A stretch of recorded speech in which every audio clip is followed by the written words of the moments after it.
Welcome to an episode of Marketing for Your Boring Business, helping your message get seen in a cluttered news feed. One of the things that's great about the show is that I get to meet the most fun people on this show that know so much more than me. And I had the honor and privilege to meet with an author that I greatly admire at Social Media Marketing World in San Diego at the end of February, early March. Mark is the author of Known, a book that I highly recommend that you pick up, especially if you like audiobooks, because he actually reads it himself. That's how I got to listen to the book, and it was just really wonderful. Mark Schaefer is a globally recognized author, speaker, podcaster, and business consultant who blogs at Grow, one of the top 5 marketing blogs in the world. He teaches graduate marketer classes at Rutgers University and has written 6 best-selling books, including The Tao of Twitter, The Content Code, and of course, what I just mentioned, Known, the handbook for building and unleashing your personal brand in the digital age. Thank you so much for being on the show today, Mark. I greatly appreciate it. I'm delighted to be here to riff about boring businesses. Yes. We're going to be talking today about what your boring business can do to get known in your local market. Most of you guys that are out there listening are boring businesses, usually working in your business. You have your hands in people's mouths, you're putting up those roofs, and you're fixing those houses. So we're going to talk today about what you can do to become an influencer and get known in your local community to help you with your bottom line, which is increase sales.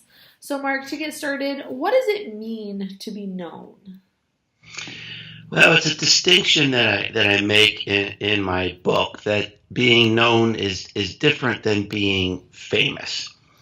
I wrote the book not so that you would become a YouTube star, but that so you would have the presence, the reputation, and the authority to help you get your job done, whatever that is. I think that being known provides a sustainable competitive advantage in the world today. So you talked about, people have hands in their mouths. I guess I don't really, I don't want, I'm thinking that's probably a dentist, but yeah. So if you're somebody who's fixing a roof or a plumber or something like that, the people who are known are going to have an advantage because whatever you're trying to do, raise money for your small business or get new sales or even raise money for a charity, the person that's known is going to have an advantage over the person who's not known. So that's what the book is about.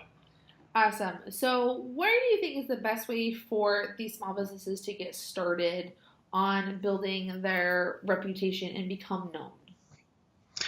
Well, what I talk about in the book is, and I've got a lot of boring businesses in the book, by the way. Yes, I know. That's why you're perfect time on the show. A lot of businesses that you would consider boring anyway. And so really everyone that becomes known does 4 things. And there really haven't been any exceptions. And I did a lot of research on this and did research of my own. I interviewed almost 100 people from around the world in all kinds of different businesses and found this pattern that really they all did the same 4 things. And the first thing is you need to really develop what you want to be known for. So let's say you're in the construction business. Well, what makes you a little bit different? What makes your story unique? Everybody has some backstory, some interesting way of how they do things differently or how they got there or why they do it. So you have to think about what is your story? What makes you different about what you do? Then if you want to be known on the web, and by the way, I'm not someone that says, this, what I say is good for, everybody in every situation. It's an idea. It's guidelines. You have to see if it's the right time in your life and the right time in your business to do this. But you have to say, okay, now I kind of know my story. The second step is, where would I tell that story? Is there a place that maybe is kind of underutilized? So let me give you an example of what I mean by that. One of my favorite examples in the book was a real estate agent. And that's not the most interesting job in the world, especially when this real estate agent, she was in her 20s, and she was trying to stand out in a field where there are 6,000 real estate agents in this county where she lived. And what she realized is that many of the real estate agents really didn't know how to use social media very well, especially Instagram. They just posted boring pictures of their houses, or you know, had pictures of them standing beside a sold sign. And what my friend did in the real estate business is she peeled back the curtains on what it was like to be a real estate agent. And it's funny. And she posted pictures, for example, of all the dumb things that people do all the dumb things they leave in their houses when they're supposed to be cleaned out. And I mean, it's something funny every day.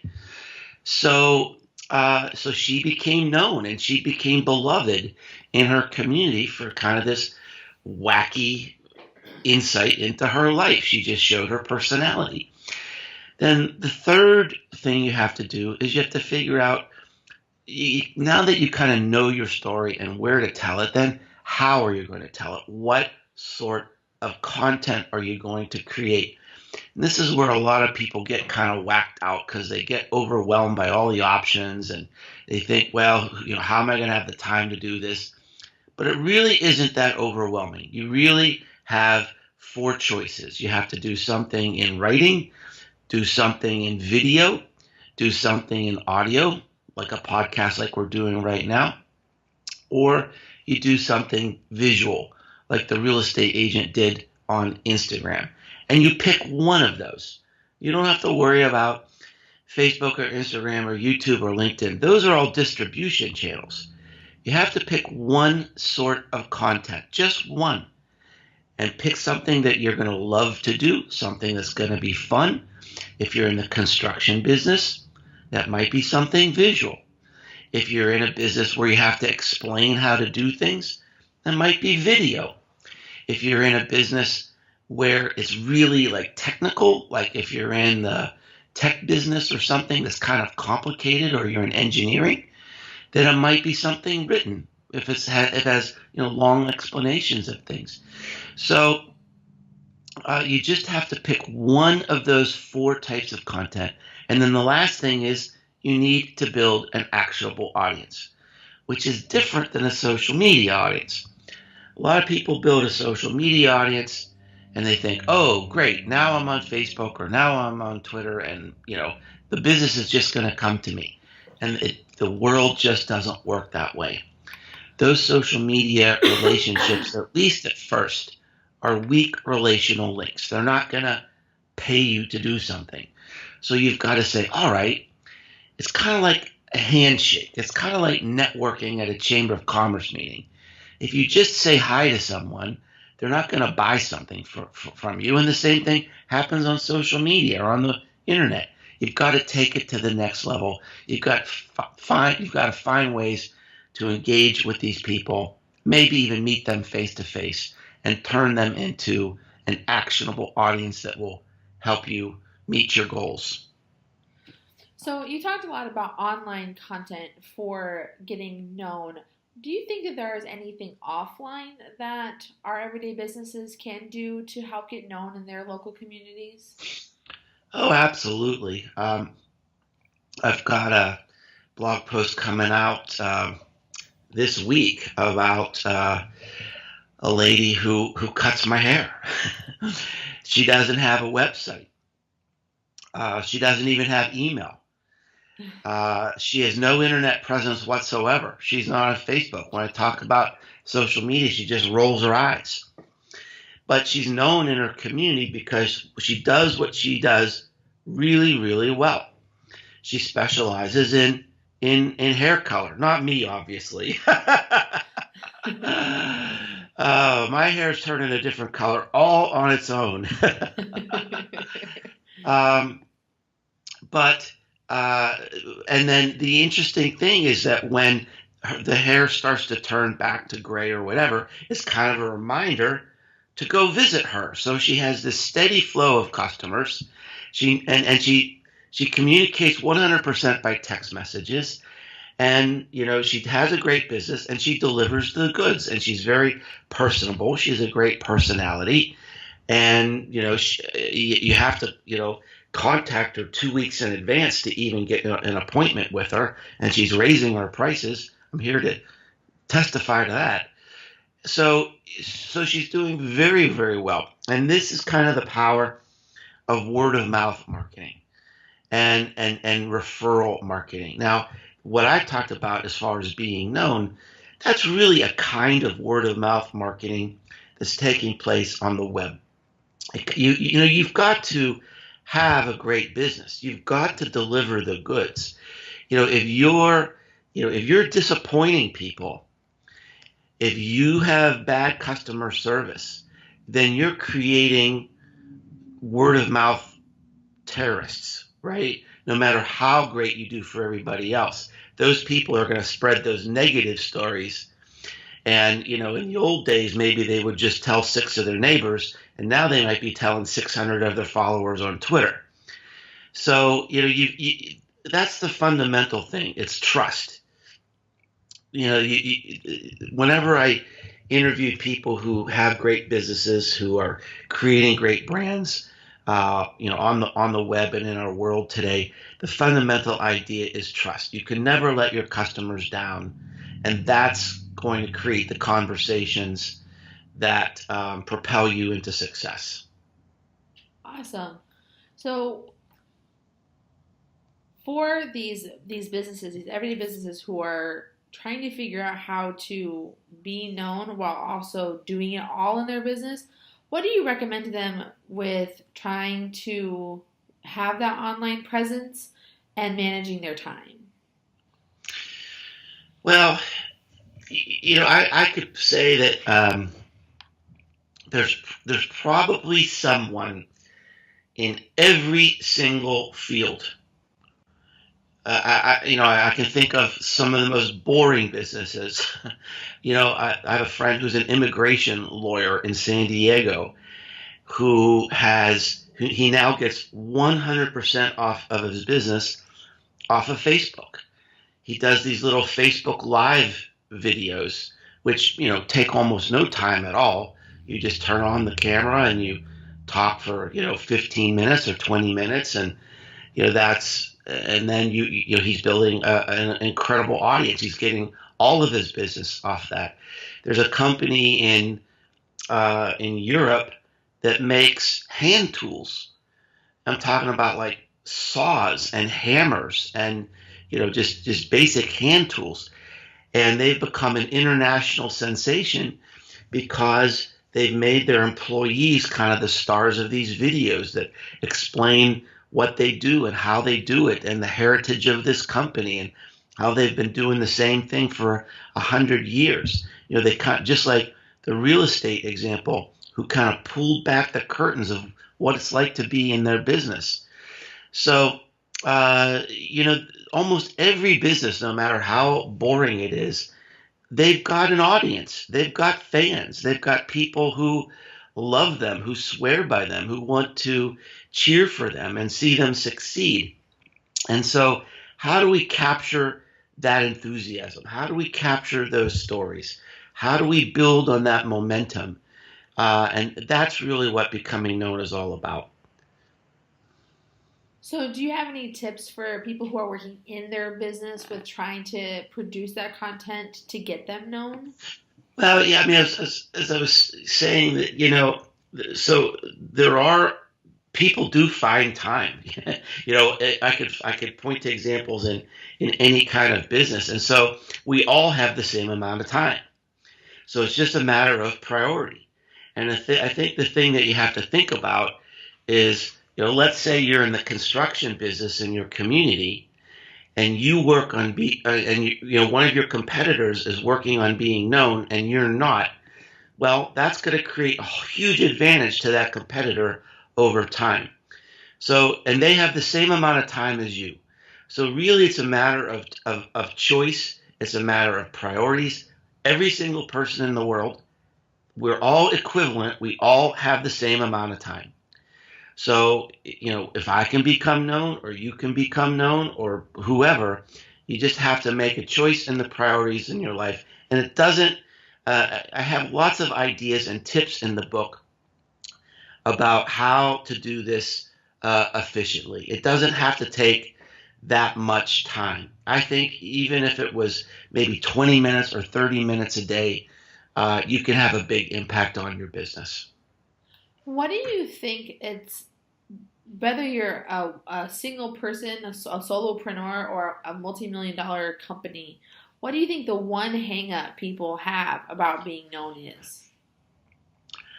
Well, small businesses and solopreneurs have a huge advantage in this space because the biggest problem, especially with big companies, is they try to be too corporate. And this is why a lot of big companies are failing dramatically on the web right now because everything is sanitized and everything goes through legal approvals and everything has to conform to their corporate standards. And small businesses kind of go out there and they say, well, this is who I am. How's everybody doing today? And that's what people want in this world. They want to connect on an emotional level. They want to know the human side of the business. How are we ever going to see the human side of Procter and Gamble or Unilever or General Motors, these huge companies? But for a small business on a local level, we can know these people. We can kind of see their lives. They can become our friends. They can become people that we trust in the community. And so that's why I think the biggest hang up is just showing yourself as a human, and that's the biggest disadvantage that the big companies have, and the biggest advantage that small companies have. I recently did a YouTube video for my Military Marketing Monday segment that I do starting soon every week. And I talked about what your brand can learn from the Chief Master Sergeant of the Air Force. The current Chief Master Sergeant of the Air Force name is Sergeant K. Wright. And what I love about what he does is he is literally the face of all of the enlisted airmen in all of the Air Force. And, he reports to generals and to the president directly, but he's the highest ranking enlisted person. But he has the best Facebook page. He finds a way to relate and connect with the families and the airmen on such a personal level. And I feel like big brands and small brands need to really get over this hang up that no one cares about having a face of a brand. Because if the United States Air Force can have a face to their brand to connect and relate and be personable, I really think that any brand can do it. Right. That's a great example. And it's also a great example of leadership. I mean, you need to pay attention to people. You need to see, what's going on with them and how are they doing and, what's the tone out there. And that's what we need to do with our businesses too. We have this amazing opportunity. I mean, let's say you're a small business. You don't have an opportunity to see your customers every day or maybe every week and maybe even every year if you're in a construction business or something like that. But through the social web, we have an opportunity to connect with this little drip, drip, drip of communications that says, I'm here. I'm interested in you. I'm listening to you. We've created something new. Look at this new project we're working on. Look at this new technology that we're experimenting with. And it's a way to keep you at the top of mind, even if you don't see them every day. And I think that leader that you talk about with the Air Force is doing the same thing in a very smart way. Yes, it's awesome. So I'm dying to know, what is your favorite marketing that you have ever seen from, I guess, recently? I know you've been doing this for a long time. So what's your favorite piece of marketing that you currently are just loving right now that just speaks to your way of doing things, touches your heart most? Well, there's so many, but one that I absolutely love is I've been studying about how do big companies overcome these hurdles? How do they become more human and more connected? For a small business that has, 100 or even 1,000 followers on Facebook or Twitter, that's one thing. But what if you have 3 million or 5 million followers? Someone like North Face. North Face is just an amazing company in their marketing. It's a great role model for all of us. And there's one video that they put out that I think is absolutely spectacular. So if you think about who buys North Face, it's these extreme sports athletes that maybe they're hard to understand why someone would spend their life climbing a rock, climbing a mountain, or running down trails, or exposing themselves to these harsh conditions. And they created this video about a year ago that shows these people in action, and it has like a word. It'll say madness, and then it'll flip it over that says adventurer, and it'll have like another negative word, and it'll flip it over and say pioneer. And it shows people overcoming these incredible obstacles. It shows them bleeding and crying and screaming in anguish. It shows them, freezing and falling. But ultimately, they also overcome these obstacles. And so what I love about this is it's not a piece of marketing that says buy more stuff. It's about their customers. It celebrates their customers and gives them a reason to belong, and says you're okay. No matter what the rest of the world says, you're okay. And I love the video. I love the rawness and the honesty and the idea that they're giving these people permission to do what they do and to belong. And I think the video's been seen something like 8 million times by now. And it probably didn't cost that much to produce. It's maybe 2 minutes long. And here's the thing that was so amazing about this. So one of the first comments on this video was, now that's how you advertise. But it wasn't an advertisement. It wasn't paid media. It was a video they put on YouTube for free, like everybody else. It wasn't a paid advertisement. It wasn't on television. It wasn't in a magazine. It was content. But that is advertising today. That is how we reach our customers today. And that's why I love the video so much. It was North Face is just doing an amazing job with their marketing. It sounds like North Face basically was along for the journey. This person was climbing a mountain and just so happened to be wearing their gear.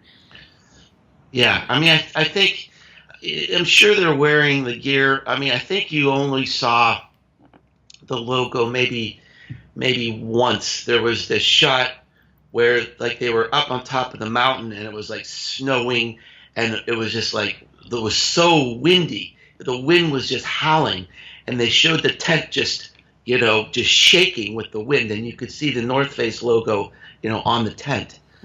And of course, you saw the logo at the beginning and you saw the logo at the end, but it was really the focus, and the story was about the customers. And I thought that was brilliant. It sounds like nobody wants to know about your company. They don't want to know about how good your plumbing is. They don't care. They'll call you when they need you. They don't really care about some award you won because you're the greatest pest exterminator around.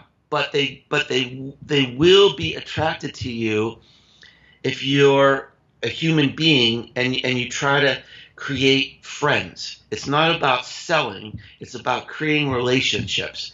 That's what people value today. In fact, it's what people have always valued.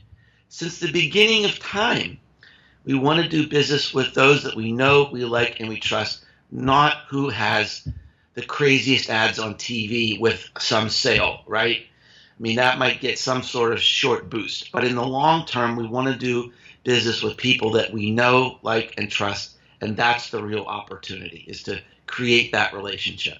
We need to be creating stories where our customers are the hero of the story, not us, not the brand, not the product. We're just kind of along for the ride. We're the guide for the hero of that story. And I think that you said that perfectly. All right, Mark, thank you so much for taking the time to be on the show today. If anyone wants to connect with you, follow you, know you, learn from you, where do they go? Well, it's easy to find me. I'm at businessesgrow.com, and you can find my blog, my podcast, my books, and lots of other free resources there for businesses of any size. Businesses Grow. Awesome. And guys, I'm going to include the link to that in the show notes, along with the link where you can go buy his book, Known, so that you can learn everything you need to know with his 4 steps that he talked about in the podcast, and so much more to help you get known in your community as well. Thank you again for taking the time to listen. If you like this podcast, please make sure to share with your friends. And if you really, really liked it, leave us a comment on iTunes or Stitcher or wherever you listen to this podcast. And like we always say in military life, it is never goodbye. It is see you soon. So until next time, I will see you soon.